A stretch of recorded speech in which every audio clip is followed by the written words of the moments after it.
भाई ये तो था इंटरैक्शन विराट कोहली और नवीन उलहक के बीच में। फिर वहीं यहाँ पर जडेजा शार्दुल ठाकुर का मुंह भींच रहे हैं, केएल राहुल ऐसा रिएक्शन दे रहे हैं और विराट कोहली यहाँ पर दो उंगलियां दिखा के कुछ बता रहे हैं।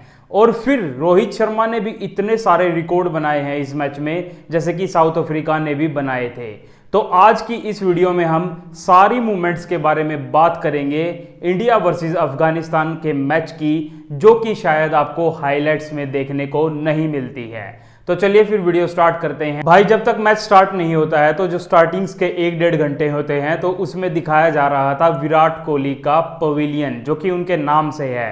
और आप देख सकते हैं विराट कोहली अपने पवेलियन के अंदर ही हैं, इस फोटो में जैसे देख सकते हैं। और भाई साइड में ही गौतम गंभीर स्टैंड भी है, यानी कि इन दोनों की जो राइवलरी थी, इन दोनों के नाम पे उसी क्रिकेट स्टेडियम में स्टैंड भी है और गौतम गंभीर भी इसके बारे में बात कर रहे थे। फिर भाई टॉस होता है और इंडिया अपनी टीम अनाउंस करता है, जिसमें कि रविचंद्रन अश्विन को बैठा दिया जाता है और उनकी जगह शार्दुल ठाकुर को ले आते हैं।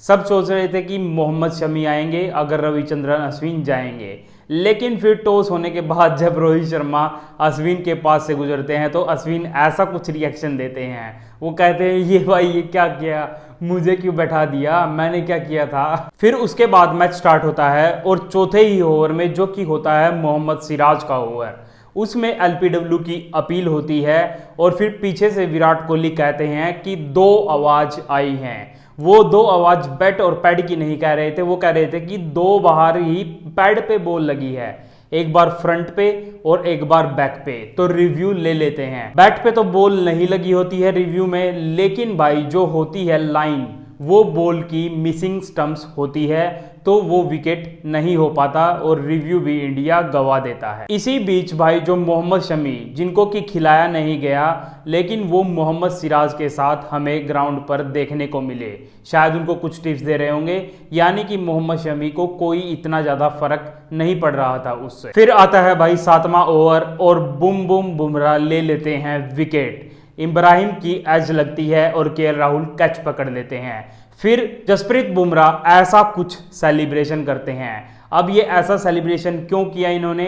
क्योंकि एक फुटबॉलर हैं जो कि शायद इनके फेवरेट हैं, वो भी ऐसे ही अपना, जब वो कोई गोल वोल करते हैं तो वो ऐसे ही अपना सेलिब्रेशन करते हैं। तो बुमराह ने उनकी कॉपी करते हुए ऐसा सेलिब्रेशन परफॉर्म किया। और भाई फिर 9वें ओवर के आसपास कैमरा जाता है क्राउड की तरफ और हमें क्राउड में कुछ ऐसे फैंस दिखते हैं कि जिनके हाथ में तो झंडा होता है अफगानिस्तान का, लेकिन उनके गाल पर होता है इंडिया का झंडा। भाई ये कैसे फैंस हैं? या सपोर्ट कर रहे हैं अफगानिस्तान को या फिर किसको सपोर्ट कर रहे हैं, समझ में ही नहीं आ रहा है। फिर भाई 13वां ओवर लेके आते हैं हार्दिक पांड्या, यानी कि बर्थडे बॉय। आज उनका जन्मदिन भी था और स्टार स्पोर्ट्स पर उनका केक भी काटा गया।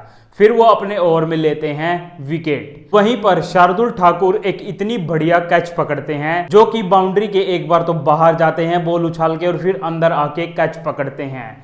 तो इसी पर जो रविंद्र जडेजा एक बढ़िया फील्डर हैं, वो उनका गाल भींचकर सेलिब्रेशन करते हैं कि तूने अच्छी कैच पकड़ी है। और भाई हार्दिक को मिल जाता है गुरबाज का विकेट। कैच पकड़ने के बाद शार्दुल ठाकुर बॉलिंग भी करने आते हैं और भाई ले लेते हैं रहमत का विकेट। वो रिव्यू भी लेते हैं लेकिन बच नहीं पाते, अंपायर्स कॉल होती है और शार्दुल को मिल जाता है उसका पहला विकेट। सबको विकेट मिल रहे थे, लेकिन भाई मोहम्मद सिराज कुछ ज्यादा ही पिट रहे थे। और फिर मोहम्मद शमी को भी दिखाया जा रहा था, जो कि एक बार तो पंखे की हवा खा रहे थे, या फिर केले लेके जा रहे थे किसी के लिए, या फिर रोहित शर्मा के बैट लेके जा रहे थे। यानी कि मोहम्मद शमी को और कुछ नहीं भाई, बस ये सामान पकड़ाने का काम दिया हुआ है। फिर भाई उमर जई और हसमुतुल्लाह एक बढ़िया बैटिंग करते हैं, राम राम से खेल खेल के, और दोनों 50 मार देते हैं। और इस टाइम पर जो अफगानिस्तान का जो ड्रेसिंग रूम था, उसमें नवीन उलहक भाई हर चौके पे या फिर 50 कुछ भी हो रही थी तो ताली बजा रहे थे। मैं तो भाई वेट कर रहा था कि विराट कोहली क्या करेंगे, लेकिन भाई बिल्कुल ही अनएक्सपेक्टेड हुआ। लेकिन भाई इनकी पार्टनरशिप इतनी अच्छी हो रही थी कि दोनों ने 50 मार ली थी। लेकिन फिर आते हैं birthday boy Hardik Pandya 34वें over में और भाई उनको लगते हैं चौके, लेकिन फिर वो चौका लगने के बाद ले लेते हैं विकेट। और फिर आप उनका सेलिब्रेशन देखिए, ये उनका पहली बार ऐसा सेलिब्रेशन था इतने गुस्से में। आज तक मैंने नहीं देखा कि हार्दिक पांड्या ने विकेट लिया हो और वो इतने गुस्से में सेलिब्रेट कर रहे हो, क्योंकि भाई उनको चौका पड़ा था और वो चाहते थे कि मैं ये विकेट ले और ये पार्टनरशिप तोड़ूं, और वो तोड़ भी देते हैं। फिर इस विकेट के बाद अफगानिस्तान की पारी थोड़ी सी डगमगा जाती है और धीरे धीरे विकेट पड़ने लगते हैं। कभी तो कुलदीप यादव विकेट लेते हैं या फिर कभी जसप्रीत बुमराह विकेट लेते हैं। और फिर भाई सब इंतजार कर रहे थे, 48वां ओवर आ चुका था, सब वेट कर रहे थे कि कब नवीन उलहक बैटिंग करने आएंगे। सब चाह रहे थे कि जल्दी से आ जाए भाई, 2 ही ओवर बचे थे। मैं तो सोच रहा था कि अब तो नहीं आने वाली बारी और कोई ऐसा मतलब क्राउड की चैंटिंग वगैरह हमें नहीं देखने को मिलेगी। लेकिन क्या होता है, 29वें ओवर में ही राशिद खान एक ऐसा शॉट खेलते हैं और बॉल हवा में ऊपर जाती है और भाई कुलदीप यादव बॉल के नीचे होते हैं और उनसे पहली अटेम्प्ट में कैच नहीं पकड़ी जाती, दूसरी अटेम्प्ट में पकड़ते हैं। एक बार तो ऐसा लगा था कि लो भाई अब नवीन उलहक नहीं आएगा, लेकिन कुलदीप यादव कैच पकड़ लेते हैं और फिर ये सीन कुछ देखने को मिलते हैं, जडेजा उसके ऊपर बिल्कुल चिपट जाते हैं, ऐसा लगता है पता नहीं क्या हो रहा है। और फिर आते हैं भाई नवीन उलहक बैटिंग करने और क्राउड भाई पूरा चिल्लाता है, जैसा कि मैं आपको वीडियो दिखा चुका हूं, आप एक बार और वीडियो देख लीजिए। हर एक शॉट पे भाई क्राउड विराट कोहली चिल्ला रहा था। लेकिन लास्ट ओवर में जब मोहम्मद सिराज बॉलिंग करने आते हैं तो नवीन उलहक उनको एक चौका भी लगा देते हैं। और आप रोहित शर्मा का उस टाइम पर रिएक्शन देखिए भाई, मोहम्मद सिराज आज के मैच में बहुत ही गंदा पिटा है, बहुत टाइम के बाद पिटा लेकिन बहुत गंदा पिटा है। और भाई साहब 273 रन का लक्ष्य मिलता है और फिर आते हैं रोहित शर्मा और ईशान किशन बैटिंग करने। और भाई क्या शो दिखता है, रोहित शर्मा बिल्कुल स्टार्टिंग से ही चौके छक्के मारते ही जाते हैं, रुकते ही नहीं है भाई। पुल शॉट पे इतने खतरनाक शॉट्स लगाते हैं, आगे से कवर में भी इतने बढ़िया शॉट लगाते हैं टाइमिंग के साथ। और वहीं ईशान किशन बस उस साइड पर खड़े होके देखते रहते हैं। भाई आप यकीन नहीं मानोगे, एक टाइम पर ईशान किशन तो बस 10 रन पे थे और वहीं रोहित शर्मा 71 रन तक पहुंच चुके थे। कितना बड़ा डिफरेंस था। इतने सारे रिकॉर्ड्स बनाते हैं वो, लगभग 4 रिकॉर्ड्स बनाते हैं। पहला तो बनाते हैं वर्ल्ड कप्स में 1000 रन सबसे तेज बनाने वाले, वो डेविड वार्नर की बराबरी कर लेते हैं। 19 इनिंग में ही डेविड वार्नर ने बनाए थे और रोहित शर्मा भी 19 इनिंग में बना देते हैं। फिर तोड़ते हैं वो शतक का रिकॉर्ड। सचिन तेंदुलकर के वर्ल्ड कप्स में 6 शतक थे, अब रोहित शर्मा के वर्ल्ड कप्स में 7 शतक हो चुके हैं। फिर वो तोड़ते हैं क्रिस गेल का सबसे ज़्यादा छक्कों का रिकॉर्ड ओडीआईज में, उनके भाई 553 छक्के थे और अब रोहित शर्मा के उनसे ज़्यादा छक्के हो चुके हैं। और वो तोड़ते हैं कपिल देव का सबसे फास्टेस्ट सेंचुरी का रिकॉर्ड भी, जो कि वर्ल्ड कप में था, जो कि 72 बॉलों में कपिल देव ने 1983 में बनाया था। वो आज तक टूटा ही नहीं था, 40 साल हो चुके थे। लेकिन आज रोहित शर्मा ने 63 बॉल में शतक लगा के वो रिकॉर्ड भी तोड़ दिया।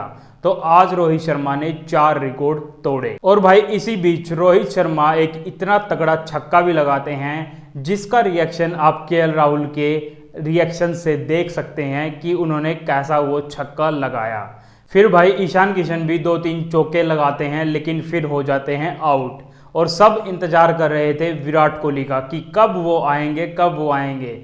ईशान किशन का विकेट तो पड़ता है, लेकिन ऐसा कुछ नहीं हो कि क्राउड में कुछ दुख है। सारा क्राउड चिल्ला रहा है क्योंकि विराट कोहली आ रहे हैं। सबको इंतजार है कि वो नवीन उलहक को पीटेंगे। और भाई क्राउड में बंदे लेके आए हैं कि आज तो स्पेशल मैंगो शेक बनेगा, किंग कोहली मैंगो शेक बनाएंगे। लेकिन भाई ऐसा कुछ नहीं होता है। नवीन उलहक अगले ही ओवर में बॉलिंग करने आ जाते हैं जब विराट कोहली बैटिंग करते हैं। और भाई किंग कोहली इतने आराम से उसको खेलते हैं, बिल्कुल सिंगल। दूसरे बॉलर्स को तो एक आधा चौका भी मार रहे थे, राशिद खान तक को उसने चौका मारा, लेकिन भाई नवीन उलहक को वो बिल्कुल आराम से सिंगल ले रहे थे। ऐसा लग रहा था कि वो उसको चौका छक्का कुछ मारना ही नहीं चाहते हैं। फिर हमें उनका एक शॉट भी देखने को मिलता है कि पास से विराट कोहली गुजर रहे हैं और नवीन उलहक थोड़ा बहुत उनको देख रहे हैं। लेकिन थोड़ी देर बाद ही जब क्राउड तंग कर रहा होता है नवीन उल हक को, जब विराट कोहली उनसे हैंडशेक करते हैं और उनसे बातें करते हैं, जो कि आज के इस मैच में जो रोहित शर्मा ने शतक बनाया है उससे भी ज़्यादा चर्चा इसी बात की हो रही है कि विराट कोहली ने नवीन उल हक से हाथ मिला लिया। लोग तो भाई कुछ और ही एक्सपेक्ट कर रहे थे जो कि विलियम्स के साथ हुआ था, लेकिन आज विराट कोहली ने और ही कुछ कर दिया और मुझे लगता है ये मंदिरों में जाने की वजह से ऐसा हुआ है। उनका थोड़ा नेचर ठंडा पड़ चुका है, अब उसमें इतना एग्रेशन नहीं बचा है। और अगर हम नवीन उल हक के पॉइंट ऑफ व्यू से भी देखें तो भाई क्राउड उनको हर एक मैच में तंग करता है विराट कोहली के चैंटिंग कर करके, और उसको देखते हुए विराट कोहली को भी थोड़ा सा तरस आया, जैसे कि स्टीव स्मिथ पे भी 2019 के वर्ल्ड कप में आया था। तो विराट कोहली क्राउड को बोलते हैं कि अब चुप हो जाओ, ऐसा कुछ मत करो कि उस बंदे को थोड़ा सा भी दुख पहुँचे। तो एक इस तरफ से भी देखें तो ये बात भी ठीक है, लेकिन जो फैंस हैं वो भी थोड़े बहुत दुखी तो होंगे, क्योंकि वो एक्सपेक्टेशन तो और ही कुछ रख रहे थे और हुआ भाई और ही कुछ। फिर भाई रोहित शर्मा आउट हो जाते हैं, लेकिन विराट कोहली और श्रेयस अय्यर मैच जितवा देते हैं। मैच जितवाने के बाद भी जब हैंडशेक करने की बारी आती है तो विराट कोहली आराम से हैंडशेक करते हैं नवीन उल हक के साथ, और बाद में भी लास्ट में भी जाके जब वहाँ खड़े हो जाते हैं तो वहाँ भी मिलते हैं और वहाँ भी खुशी खुशी मिलते हैं। तो मेरे को तो लगता है ये लड़ाई बिल्कुल ही ख़त्म हो चुकी है। और फिर लास्ट में प्लेयर ऑफ द मैच मिलता है रोहित शर्मा को। अगर आपको मेरी वीडियो अच्छी लगी तो वीडियो को लाइक करें और मैचेस की ऐसी ऐसी मूवमेंट्स पाने के लिए मेरे चैनल को सब्सक्राइब करें। धन्यवाद।